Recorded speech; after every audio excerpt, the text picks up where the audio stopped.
Hey guys, it's Mario Kart Gamer Dude, and welcome to the Mario x Equestria Girls Dimensional Crisis Q&A video. I've got tons of questions sent in by you guys to answer, so let's get started.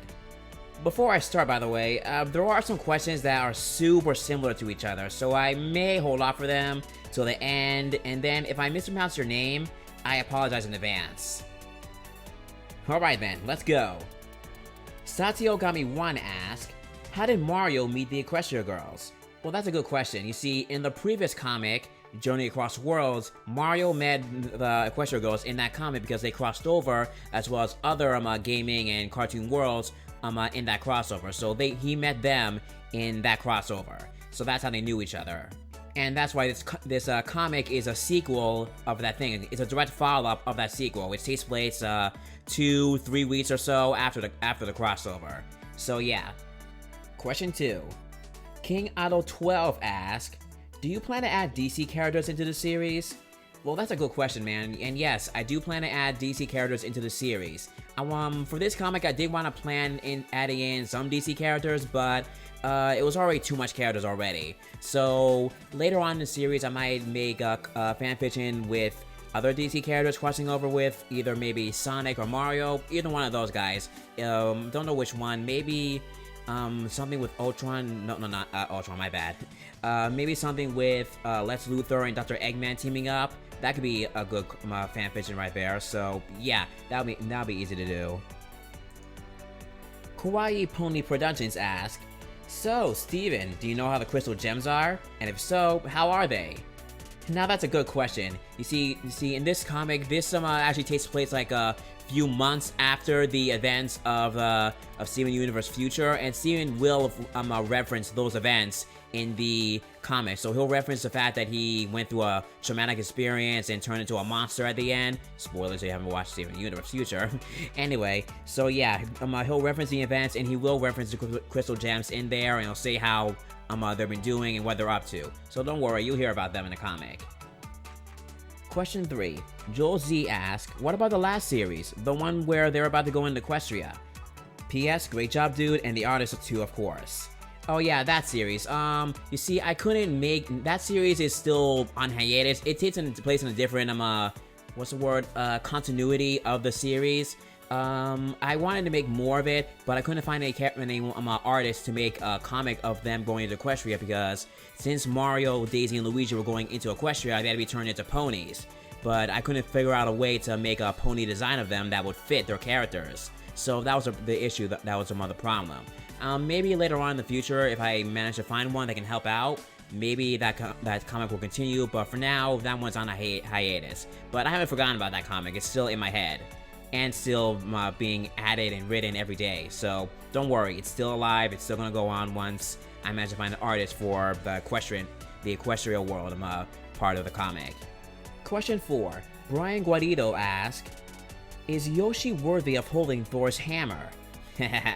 Okay, yeah, you see, this actually is brought up in the comic, actually. Yeah, Yoshi will actually ask to hold Thor's hammer later on in the comic. I won't spoil if he does or not, but he does ask that, so just wait and see if he manages to hold it or if he doesn't.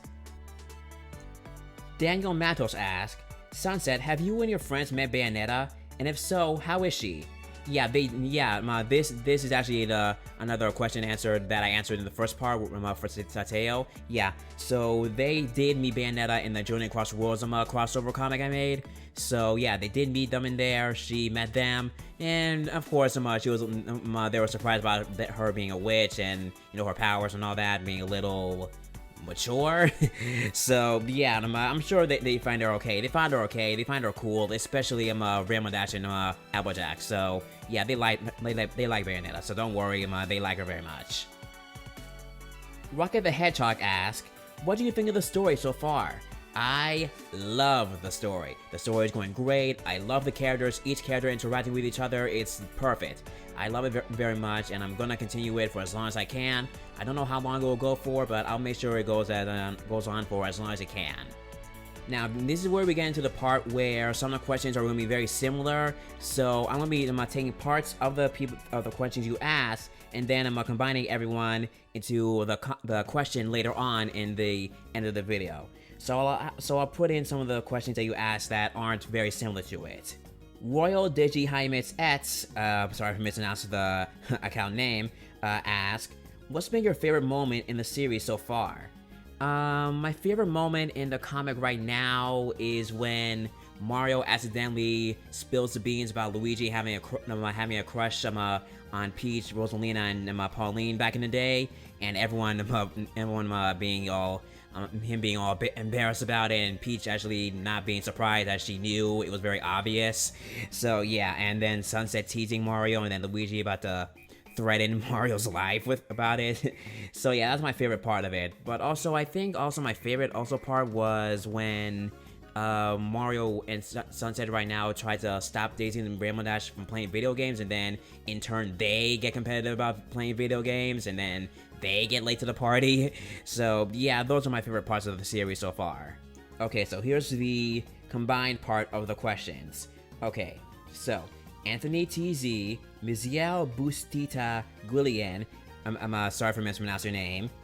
Oh, and by the way, greetings. Please greet me in your next video. I'm eager to see it. And there's your greetings. Hi, Royal DG Hi Mets, and Yuffie Ask, and Diego Salazar all ask, how did the idea of combining these two franchises come together? What inspired you to make this series? Where did the idea of combining Super Mario and the Equestria Girls come from, and with whom did you make the comics? And how did you get your ideas for the crossover comic? Okay, so here's the ideas that came to me. All these are very, very, very good questions. Okay, so the idea that came to me is because I started watching the MLP and Equestria Girls series back in high school during my senior year, and as I started watching the series and grew up with it and all that, I noticed that both series kind of had similar characters in a way, how Daisy and Rainbow Dash are both tomboyish girls, and how Luigi and Fluttershy are both timid, and how Peach and Rosalina compare to Twilight and Princess Celestia. So yeah, those are my series look like they can fit, and I always wondered and hoped that they would cross over one day in the comic or a TV special maybe. So yeah, that's how I got the idea of combining both of them into a webcomic or so. And to ask who I'm in the comics with, so the comic was drawn by Nintendo. Check out our art, very art. She drew the first 3 pages, and then I'm gonna be working with other artists to make the next couple of pages. So stay tuned for that. Alright, and that's all the questions for the series. Thank you all so much for bringing me all these questions. I'm glad you all were very curious about the series and everything, so I can't wait for you to see more of the pages that come up in the future. I'm trying to get more things to it, maybe like get a cover song of the Hope Shines Eternal song from Legend of Everfree from Equestria Girls movies. So I'm hoping to get some singers to do that. I need to look around to see how they can do that maybe. So yeah, that's something to look forward to. I'm hoping it can happen. And maybe an opening movie. I don't know how. A short, not very long one, but a very short one. It's expensive. So yeah. Anyway, guys, thanks for watching, and I hope you guys all stay patient and wait for the next couple pages to come out. Alright, guys. Bye.